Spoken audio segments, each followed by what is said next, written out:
इस वीडियो को आप राजनीति से जोड़ के ना देखें, एक सच्चाई की नज़र से देखें तो आपको समझ में आएगा कि कौन सी सरकारें क्या चाहती है।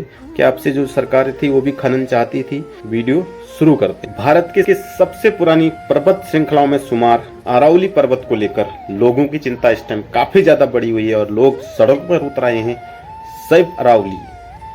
हाल ही में सुप्रीम कोर्ट ने अरावली की नई परिभाषा कानून को मंजूरी दी है, जिसके बाद चिंता जताई जा रही है कि अरावली के पर्वत अगर नष्ट हुए तो राजस्थान की रेत हरियाणा से लेकर दिल्ली तक फैल जाएगी और देश की राजधानी भी धीरे धीरे रेगिस्तान में बदल जाएगी और तब्दील हो जाएगी। तो चलिए इस मामले की पूरी क्रोनोलॉजी समझते हैं, इस विवाद की जड़ तक चलते हैं। अरावली पर्वतमाला भारत की सबसे पुरानी पर्वत श्रृंखलाओं में से एक है। हालांकि ये पहाड़ियां इस वक्त पर्यावरण संरक्षण और विकास के मुद्दों के बीच फंसी हुई है।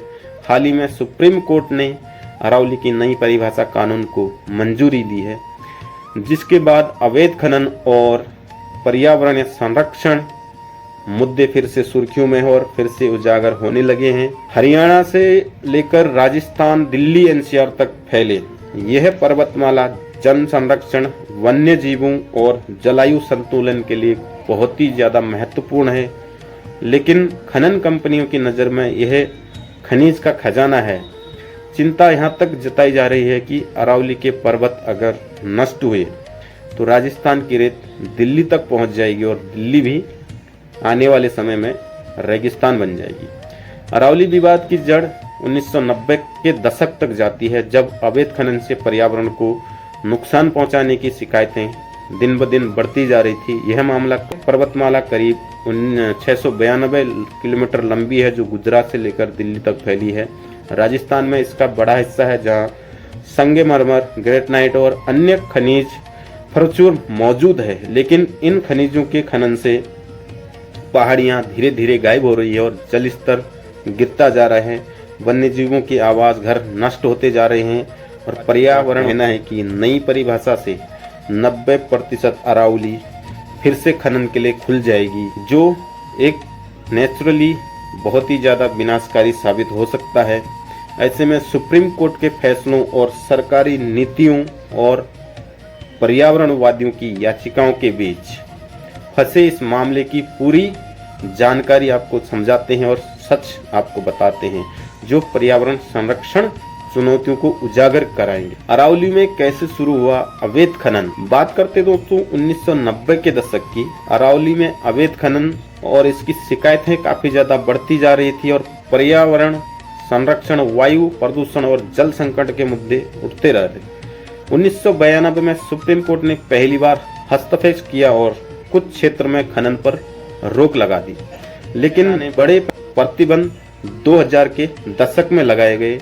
हरियाणा के कोट और आलमपुर में अरावली रेंज में अवैध खनन की शिकायत पर सेंटर एफर्ट कमेटी सीईसी ने जांच की। अक्टूबर 2003 में सीईसी ने हरियाणा और राजस्थान में अरावली में खनन पर पूर्ण तरीके से प्रतिबंध लगा दिया, रोक लगा दी। कमेटी ने जांच पे पाया कि खनन से पहाड़ियां नष्ट हो रही थी और पर्यावरण को अपूरणीय क्षति पहुंच रही थी। सुप्रीम कोर्ट ने क्या आदेश दिया? तब तत्कालीन मुख्यमंत्री अशोक गहलोत सरकार ने सुप्रीम कोर्ट में एक बार फिर से अपील की कि इन खनन को चालू रखें।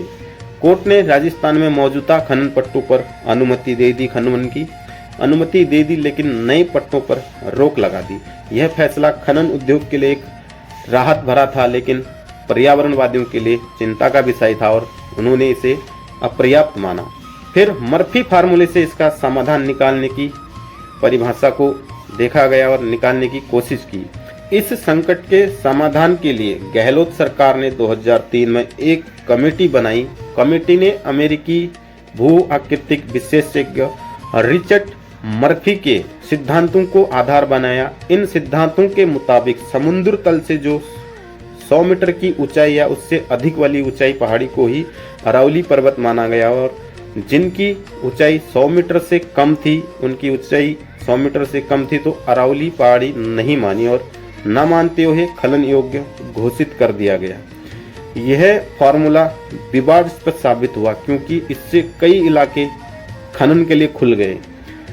सरकार बदलती है लेकिन दोस्तों फिर से वही खनन की प्रक्रिया सब अपने हिसाब से चालू करते हैं। दिसंबर 2003 में वसुंधरा राजे सत्ता पर आई, लेकिन उनके भी यही थे कि शासन में इसी मर्फी फार्मूले को आधार पर नए नए खनन पट्टे दिए जाने लगे। नई नई खनन पट्टियां गतिविधि और काफ़ी ज़्यादा बढ़ने लगी, लेकिन पर्यावरण चिंताएं भी उभरी। फिर सुप्रीम कोर्ट की एंट्री होती है। फिर सख्ती के साथ बंधुआ मुक्ति मोर्चा की याचिका पर सुप्रीम कोर्ट ने अप्रैल 2005 में नए खनन पट्टों पर रोक लगा दी, लेकिन पर्यावरण संरक्षण को यहाँ पे प्राथमिकता दी और कहा कि बिना पर्यावरणीय मूल्यांकन के आप खनन नहीं कर सकते और नहीं हो सकता है। और हरियाणा में पूरी तरह से प्रतिबंध 2009 में लगा। 2009 में सुप्रीम कोर्ट ने हरियाणा के फरीदाबाद, गुरुग्राम और मेवात जिलों में खनन पर पूर्ण प्रतिबंध लगा दिया है। यह फैसला अवैध खनन और पर्यावरण क्षति के खिलाफ एक बड़ा कदम था। फिर एंट्री होती है फॉरेस्ट सर्वे ऑफ इंडिया की। फॉरेस्ट सर्वे ऑफ इंडिया अपनी रिपोर्ट में एक चौंकाने वाला खुलासा करती है।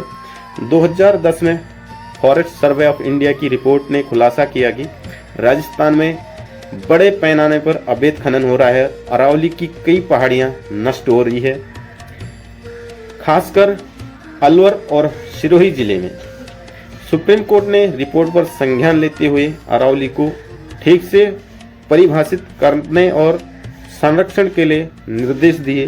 तो दोस्तों अब क्यों हो रहा है बवाल और विवाद? हाल ही में नवंबर 2025 के सरकार ने मर्फी फार्मूले को ही आधार बनाया और इसी मर्फी फार्मूले की नई परिभाषा दी।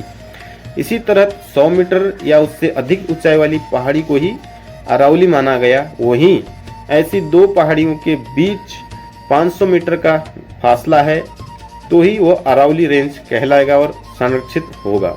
सुप्रीम कोर्ट ने 20 नवंबर 2025 को इस परिभाषा को पूरे अरावली क्षेत्र में लागू कर दिया है।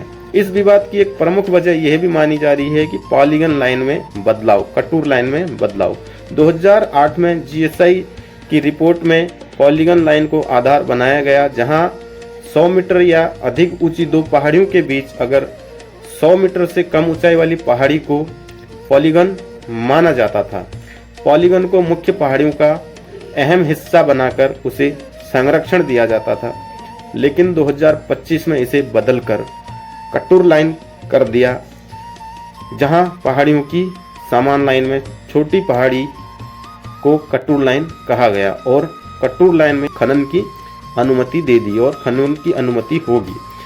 पर्यावरणवादियों का कहना है कि ऐसे में यह बदलाव 90% अरावली को खनन के लिए खोल देगा और प्राकृतिक के लिए एक विनाशकारी सिद्ध साबित होगा। सुप्रीम कोर्ट की हालिया सुनवाई में पर्यावरण मंत्रालय ने कहा है कि खनन के लिए सिर्फ सीमित क्षेत्र ही उपलब्ध होगा, लेकिन विशेषज्ञ इसे अपर्याप्त मानते हैं। अब आगे क्या होगा वो तो आने वाला समय बताएगा। दोस्तों, अरावली विवाद यहाँ पर राजनीतिक भी बनता जा रहा है। मैं इसलिए ये कह रहा हूँ राजनीतिक बनता जा रहा है क्योंकि सरकारें कोई भी आई, चाहे बीजेपी आई, चाहे कांग्रेस आई, चाहे अन्य दल आए, लेकिन सबने यही रास्ता ढूंढने की कोशिश करी कि हम इसको खनन योग्य कैसे बनाएं। भले अभी विपक्ष इनके खिलाफ हो, मैंने पहले भी कहा था कि इसको राजनीति से जोड़ के बिल्कुल मत देख। अरावली विवाद राजनीतिक भी बन चुका है। हरियाणा और राजस्थान में खनन लॉबी काफी ज्यादा मजबूत है, जबकि पर्यावरण ग्रुप जैसे बंधुआ मुक्ति मोर्चा और अन्य एनजीओ कोर्ट में लड़ाई लड़ रहे हैं। सुप्रीम कोर्ट की 2025 की परिभाषा से खनन फिर बढ़ सकता है, लेकिन पर्यावरणीय रिपोर्ट में यह चेतावनी दे दी है कि यह बहुत ही ज़्यादा विनाशकारी साबित हो सकता है। अरावली जल संरक्षण का मुख्य स्रोत है, इसे नष्ट ना होने दें और नष्ट होने से बचाएं। दिल्ली एनसीआर में इससे जल संकट गहरा सकता है और यह पूरा मामला दिखाता है कि अरावली संरक्षण की लड़ाई अभी फिलहाल लंबी है। विकास और पर्यावरण का संतुलन कैसे बनेगा यह समय बताएगा। सुप्रीम कोर्ट के इन फैसलों से हमें उम्मीद है आने वाले फैसलों से कि संरक्षण को प्राथमिकता मिलेगी और पर्यावरण के प्रति ये फैसला होगा।